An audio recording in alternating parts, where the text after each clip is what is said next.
Hello! And have I got a big box today? I mean, I don't, but you know what I mean. Hello! Welcome back to the Retroverse again. And yes, it's another bonus ball win. I mean, I've got to be one of the luckiest people in the world. And this is gigantic for the biggest win in terms of size of all time, surely. And it's actually something that people probably know nothing about unless you're an actual real retro gamer. Let us know in the comments if you know what one of these is. We're on MEGAHAUL 13, another bonus ball win, and it's a huge console. So, I'm going to dive into this massive box. Sorry, I'm going to... Right, so I'm going to... I don't even know what to say. I'm going to unbox this massive box. I'm going to unbox this box and show you what's inside. Thanks very much. MEGAHAUL 13, bonus ball win. Let's get into this and then we'll go into what's relevant to what's in the box. Right, where's Mr. Scissors at? Right, here we go. I've got him. There's absolutely no way I'm going to unbox this while standing up. So what I'm going to do is I'm going to break out the chair, sit down, get into this. So let's switch it up. Right, I'm back. Here it is. Let's just get straight into it. So I'll put the details on. So I picked 5 numbers, which I'll put on the screen here. And they were 7, 21, 35, 37, and 54. Now, here's a funny story here on this one. Because I picked 21, but somebody had already picked that and I didn't realise. So I was assigned another number and I wasn't even told what it was. So the winning number was actually 18. And when I got the notification, I was like, hang on, there's an admin error. And then I checked through, seen somebody, and I must have been given 18 at random, and that was the win. So not only was I lucky enough to win, but I was lucky enough that I picked the right number that had been picked before to get swapped for another number. Yes, you get the gist. Right, here it is. It's a big console that I got. Will anybody actually even recognise this console? I mean, I certainly do. I was personally a massive fan of this because my dad bought this model at the time. I think it was £400 in 1994. I remember seeing it at his house when we would go around on weekends, and I seen it on the TV cabinet, and I was like, oh, what the hell's that, Dad? And nobody'd heard of it before. I'm not even sure why he got it. But, I mean, well, he was a big gamer at the time. But this is what it is. Let's unbox it. And then we'll get into a bit more of the history and stuff. Here we go. Does anybody know this? Real retro fans. It is... Oh, what the hell? It is the Panasonic 3DO. And it is the original model, the FZ1. Now, I have mentioned before, it's in a couple of my shorts, that I do have my original 3DO, but it's not this model. I have the FZ10, which I got for Christmas. I think it was in 1994 as well. But this is the original model by Panasonic that came out in 1994. It was out in June in the summer. I remember my dad got this model. And this one was probably the most sought after model because it's got the 4 sort of turrets on the corners and it has the opening disc tray. Whereas the FZ10, which actually, I'll go and get it just as a comparison. 2 sec. Here is my original 3DO from 1994. The FZ10. Now the difference here is this one has a spring-loaded CD tray on the top. Whereas this one has an opening CD tray. The only other differences, I believe, was this model came with a smaller and lighter controller because it got rid of the headphone jack in the bottom. Yes, headphones did used to have wires before Bluetooth was invented. We're talking the 90s here, real 90s retro, guys. So, there's my original. Put that over here. Oh my God, there's just stuff everywhere in here for Christmas. So here it is, the big bonus ball win. Honestly, I was absolutely buzzing. I've been after one of these in a box as well for ages. And these are not cheap. This one is in pretty good condition, to be fair. I think other than this side here. But to be fair, that's just sticker. Should I try and remove it with some Goo Gone and get that off? Because otherwise, this is clean up pretty nice. I mean, look at it. It's an absolute beast. Let's see if it's complete. I can't remember if it's got paperwork and stuff, but let's have a quick look and open it up. Nice one. So there's the manual. Look at that. I mean, you talk about manuals. I mean, bloody hell. That is a beastie. Look at that. How to set it up. Audio and video. Look at those, man. Look at the days. This is class. Brilliant, this. Operating instructions.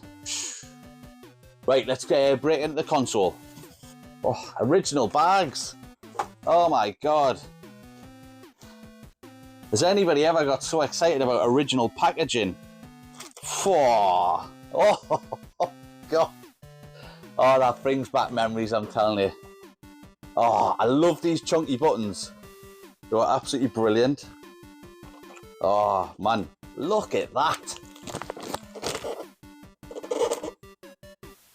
Oh. Oh, look at the controller port there. I tell you what, this weighs a ton, actually. It's absolute beast. Oh, man. Original plug. Yes, because the plug doesn't even come off. So it's attached to the machine with original bag and plug protector. Oh my God. Additional box with stuff in it. Let's have a look. This is unbelievable, this. Right, let's have a look. Oh. Yes. Oh my God, I'm so excited I can't open the flap. Right. Sampler CD. Look at that. Am I going to get the old ring light on that? There you go. What we've got the original AV cable. Oh, man. And then the controller. There you go. Oh, that is much bigger than my controller. There. I'm not sure if I've got it over there. Let's have a quick check. Right, so here I've got my original controller from my FZ10 model. And look at the size difference there. Look at that. How big is that compared to that? See? So the difference there, as I said, this one had a volume control and the AV jack for the headphones in the bottom, and this one doesn't. You remember there, see, look, to get multiplayer, if you didn't know and you're watching this as a bit of a historical retro lesson, what you would do is you would plug the other pad into the pad. So it only has the one controller port on the front and on the FZ10. But what you do is you plug this cable into the top of here. Let's see, can I do it? Well, not the easiest. There you go, like that. So you've got this one hanging out the back of this one. Oh, yeah, man, bloody hell. Some great history going on here. The rest of it, absolutely tremendous. Original bags, manual, sampler CD. God, I genuinely feel really lucky to own this. So my FZ10, I don't have that as boxed, sadly, as that was the time when nobody kept the boxes, or your mother would come round and go, "You've got the games, you don't need the boxes." And at the time, you're like, aye, fair enough then, ma. She'd throw them all in, all away. And then 2024 hits, 2020s, and you're like, oh my God, why did I throw all those away? Thanks very much, ma'am. You've just cost us about £10,000 or something mental like that. But there you have it. Another bonus ball win, which is tremendous for me as usual. This was valued at around £300, I think. I can't remember how much I paid for the tickets. I'll put it on anyways on the screen. But there it is, another bonus ball win. So what I'm going to do, seeing as this is a smaller one and it didn't come with any games, I'm just going to show you my 3DO collection, which is behind us. I'll put it up on the shelves here. And I'll walk you through a couple of the games and highlight a couple of my personal favourites. So if you do remember the 3DO games, make sure you still keep watching. I'm going to get into the games here, point out some classics. So if you are going to try and start collecting for the 3DO, it's a tremendous system. There's some real quality titles. I'm going to take you through a few of them now and highlight some classics that if you were going to get them, I would start with these games in particular. Let's get into it. Right, so welcome back, guys. I've just displayed all these games out. So here we go. These are original ones that I've got from my original collection that I never got rid of. So I've got Starblade, Striker, that was good. Starblade, that was on rails, that shooter, incredible machine, literally is incredible. It's an amazing puzzle game where you essentially make these like mousetrap type traps. Primal Rage there, classic beat 'em up, and oh, what a game Return Fire was, man. 2-player capture the flag type, absolutely brilliant. And even Pebble Beach Golf Links there, I really enjoyed playing that with my dad and my brother. Some absolute titles. Alone in the Dark and Alone in the Dark 2, classic survival horrors before Resident Evil came out and the genre was made massive. You've got Escape from Monster Manor, first-person shooter, The Horde, a sort of strategy one with some awful FMV sequences in there. Check that out on YouTube if you want to see them. Theme Park. Now, I classify this theme park as the best version of theme park of all time. It was unbelievable when you could sort of test drive the rides and it would do an FMV sequence. Battle Sport, again, football in spaceships. And Starfighter, Slam and Jam, they were both classics there. Starfighter was class upgrading it. But there's that shelf there. And now we're going to go into the best 3DO games by far. Killing Time is my favourite 3DO game of all time. That game is unbelievable. And it will be featured in my upcoming Christmas special. Space Hulk, again, a first-person shooter. Bit of a Warhammer one, that. Not sure if you'll know that with Space Marines. You've got a Gene Stealer there and they'd come out of the dark and you'd just absolutely pop your pants. Captain Quasar, brilliant 2-player, third-person shooter there. Isometric one. And the greatest entry, Need for Speed. This is where it started on the 3DO. So everybody knows Need for Speed Underground, Most Wanted. But that Need for Speed game right there, that's where it all started on the 3DO. Road Rash, this is still the best version of Road Rash ever released. When will they do a reboot of this game? The FMV sequences in the biker clubs, the music by Soundgarden there you've got on the thing, on the front of the box. You've got Soundgarden, Swerve Driver, Monster Magnet. Some absolute classic rock tunes. PO'd. This game is so funny. There's a bunch of monsters on here that are basically just walking bare bums that fart at you. You've got a first-person guided missile, which I think was the first of all time to have that. Most people, you know, you'll have the flying dildo from Black Ops 6 at the moment, as I call it, going around. And then you've got Gex here. I mean, they tried to turn Gex into the 3DO mascot. I suppose he was a bit at the time. But this, again, is the best version of it. They did re-release it on the PS1.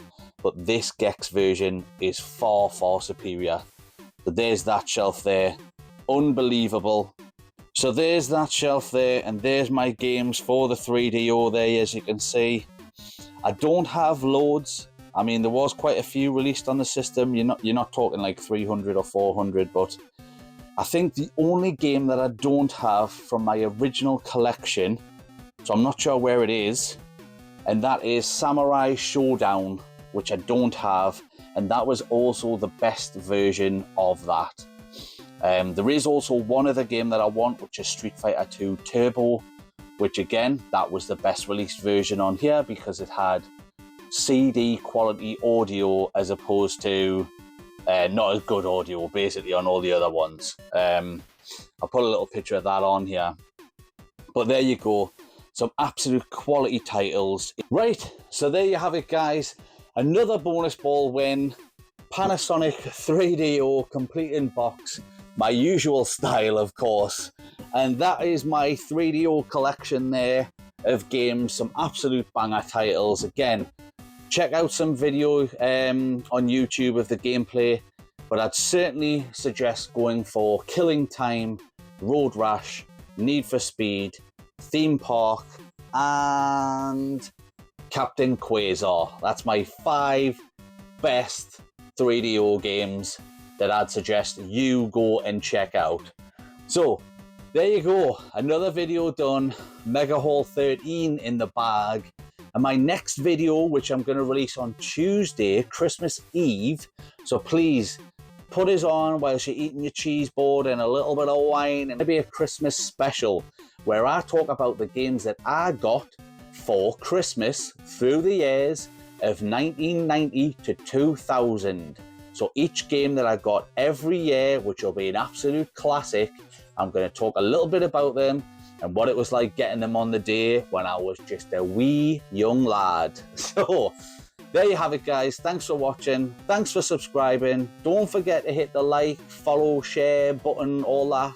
Press subscribe, share it to your friends.